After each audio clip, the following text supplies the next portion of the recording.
Hello and welcome to another unboxing video.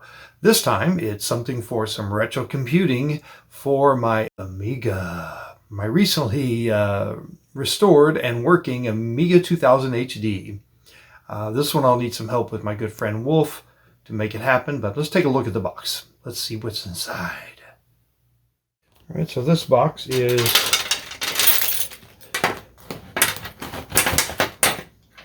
far away.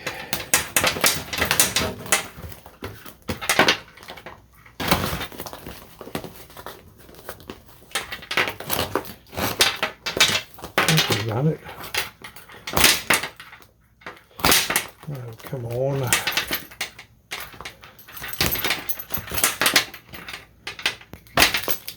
All right. He's going to break down and use a knife. Watch out, he's got a knife. All right, on. Before I hurt somebody. But I know he's using a knife. All right, let's see what we got. Oh, a little more here.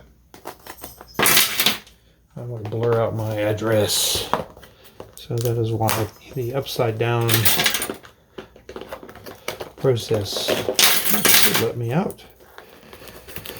Let me in. All right, there we go. All right, excellent. Move that out of the way.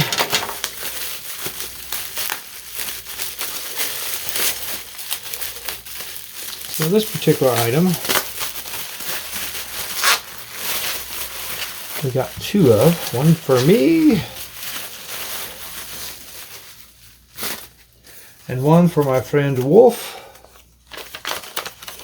And it comes with the floppy software.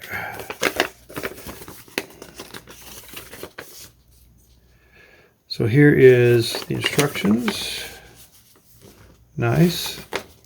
Tells us this is from Amiga 68K COM, and I guess it tells us a little bit how to get this thing going. The Amiga can only supply up to 10 milliamps current on the parallel port. This has to be powered by external power supply, so we'll have to get some external power supply. You can use a conventional regulated 5-volt DC USB charger. And there you go.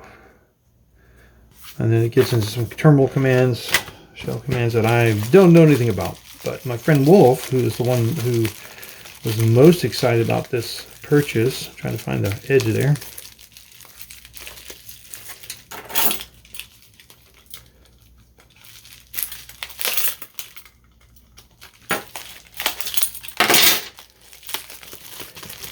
There we go.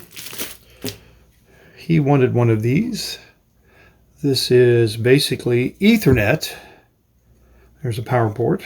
And it plugs in, I guess, to the parallel port Ethernet adapter. So it'll give you LAN and internet access.